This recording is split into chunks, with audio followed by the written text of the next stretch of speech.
Kormi biyya bahe biyya ormaa jiru bokkisu inuma barooda bokkisu numa barooda biyyarraa bahanii biyya ormaa taafuu yaa Rabbi maaf nu gootee qooda geeja dhimee nu baasiyooda yaa Rabbi maaf nu gootee qooda geeja dhimee nu baasiyooda. Jiruun biyya ormaa maal jireenyaa jedhu dandahuudha maali obsuudha lachittu maal godhu yoom kanaani feete rakkoo farkan kennu toosi baasee biyyaa. Warrakas jettanii hindaganna jettanii hiyaadina wallahi ibin namni humnaanis gargaaruu dadhabe kana namni isaaf jedhee ijjisaa himimmaan hin buusin hin jiru kanaaf namni isa dagata jedhee yaadullee hin jiru akhlaaqni isaallee nama harkisaa akkasii wallahi hindagannu waan qabnurraa yoomuu taanaan waan Rabbi nutti kennirra waan ta'u yookaan isa gargaaree dhiifnuu miti maariyaala takkittii birrii Itoophiyaa takkittii hin ta'in waan qabnurraa isarraa dhugannu jedhamu obboleessa kiyya Rabbiin si haa fayyisu asittis Rabbiin si bira haa jiraatu eessaanuu kana magawwira ayyee galatoomii obboleetti qaalee yaani keessaa ga'uu sin jedhaa hin gargaarra. Amin amin ayyee yaada gaggabaabsaatii gaggabaabsaa yaadannaa dubbattanuu namoota hedduu jira waan ta'eedhaa fi yaada xiqqoo gaggabaabsaatii yaaduma dubbadhaa yoo dheeressine namoota hedduutu carraa waliin ga'u waan ta'eedhaa fi obboleetti qaalee galatoomii yaada bareedduu nu dabarsite namaaf bakka gaddiisi.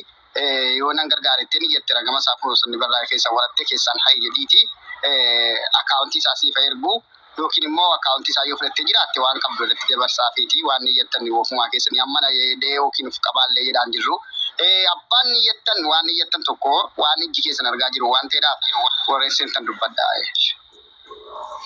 Assalamu alaikum warahmatullahi wabarakatuh. Wa alaikum assalam warahmatullahi wabarakatuh. Masyaallah tabarakallah mubarak kenna kalik gari nama obboleessa kiyya baga Rabbiin wallahi si aafi'ee sa'aatii kanaan si ga'e siin jedha wallahi akkasuma Rabbiin fayyaadumaan qabne siif haa kennu obboleessa kiyya kalik gaarii Rabbiin sirraa haa fuudhu akkanumatti aafiyaa daangaan qabne siif haa kennu siin jedha wallahi Rabbiin guddaan si haa fayyisu obboleessa kiyya wallahi yaani akka silaallee yaani gisee saniif hin gaddine numatu iyyuu beeka waan ta'eef wallahi Rabbiin guddaan si haa aafi'u siin jedha obboleessa kiyya. Gammachuu kan kee Rabbii wallahi gammachuu daangaan qabne Rabbiin haa agarsiisu Rabbiin si haa fayyisu siin jedha inni akkaawuntii koo qabadheen jira inshallah waan Rabbiin naa laaffisee si bira jira abshirii siin jedha obboleessa kiyya Rabbiin guddaan sirraa fuudhu wallahi mubaarak kenna Rabbiin si haa fayyisu siin jedha habiibi. Ayyee galatoomii obboleetti qaalii dhagaa jiranillee yookiin immoo aaminsi jiraa jira. Ayyee galatoomii siin jennaa namoonni biraa namoonni yaada qabdanuu dubbadhaati nama bakka gaddiisa. Assalamu alaikum warahmatullahi wabarakatuh. Wa alaikum assalam warahmatullahi wabarakatuh.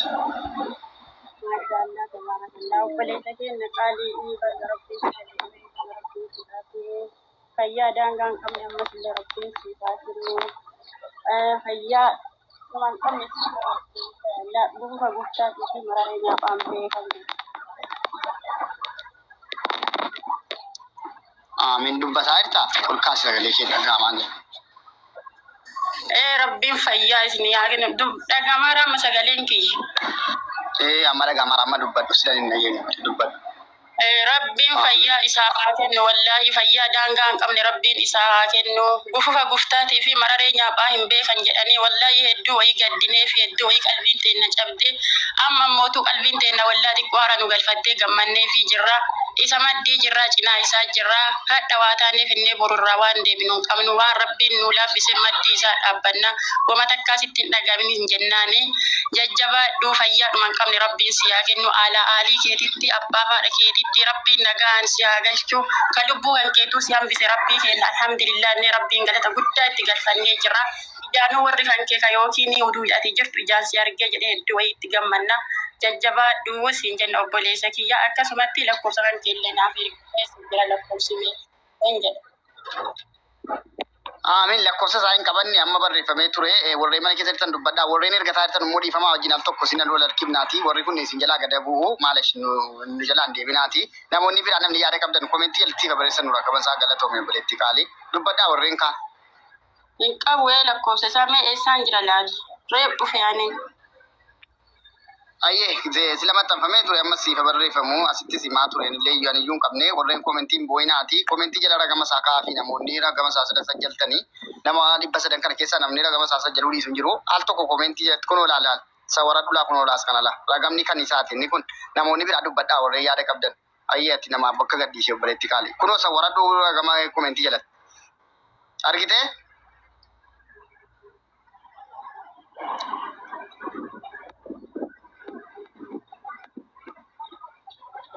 Ragama sirriitti barreessaa ragama tokko sirriidha inni tokko sirrii miti. Kunoo kan ta'u wala barreessa kana mootii bira. Ayyee namni biraa dubbadhaa ragama isaa kunoodha argitee laasaa akira 90 kan sirriitti barreessaa jiruudha. Ilaa kunoo kan sirriitti barraa'e kana laa ilaa dhaggeeffadhaa ragama hunda keessaa kan sirriitti barraa'e kunoo kan kiyyoo kan jedhu kana barreessa jala eenyu gosa waran. Ayyee namni biraa namni yaada qabdan.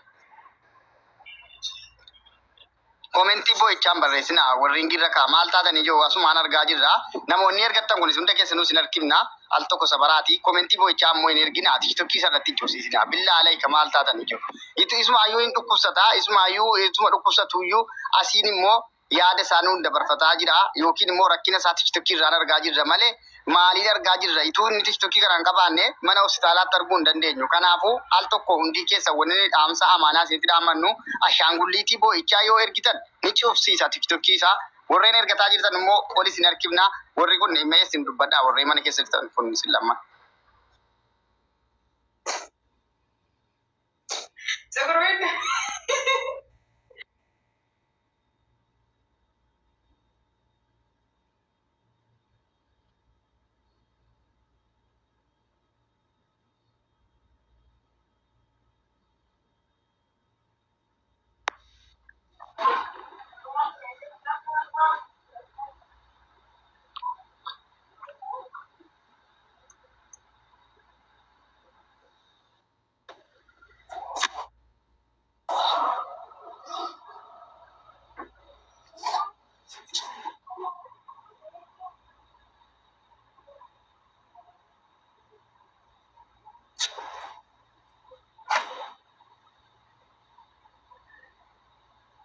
Ayyee namoonni ergatee ka'ee biraa deddeeman fakkaata warreen dhuftanii warreen jiraachuu bartan dubbadhaa saayyitaa jira inni itti hin taa'ina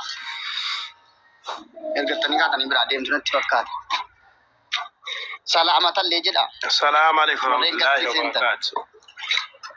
Wa alaikum assalam warahmatullahi wabarakatuh.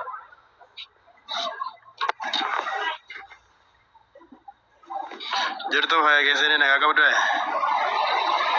nagaa alhamdulillah baga nagaa nafti.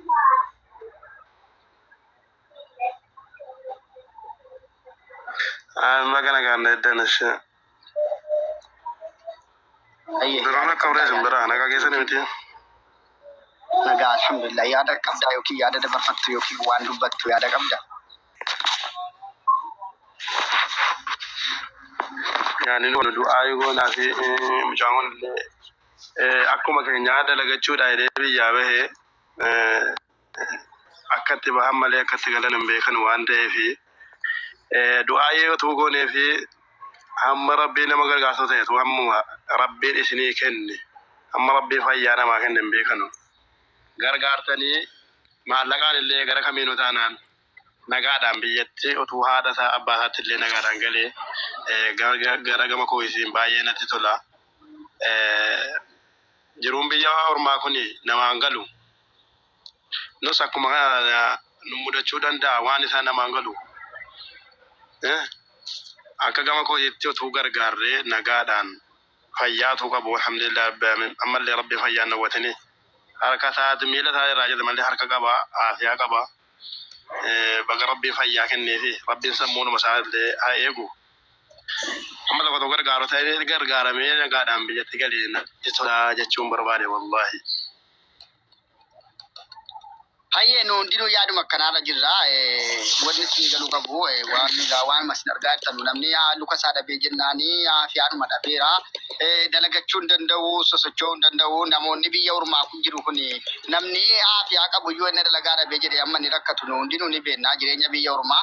Inni kun immoo ergi lukki isaa irraa citee wanni isin galuu qabu. Numti warri akka isaa dalagachuu biyyaa bahee yookiin immoo akkuma isaa dalagataa jirru kuni ergin luka isaa dhabee jedhee luka lamman dhabnaa wanni godhamu wanni tokko hin jiru biyya galuudha waan ta'eedhaafi waan qabnuun riyaala 50 ta'u riyaala 100 ta'u hin tuffannu amma naas bira dhaabbanna jedhaati wal gammachiisaa jechuu barbaanneeti gabaabumaanii haasaa isin irratti dheeressa.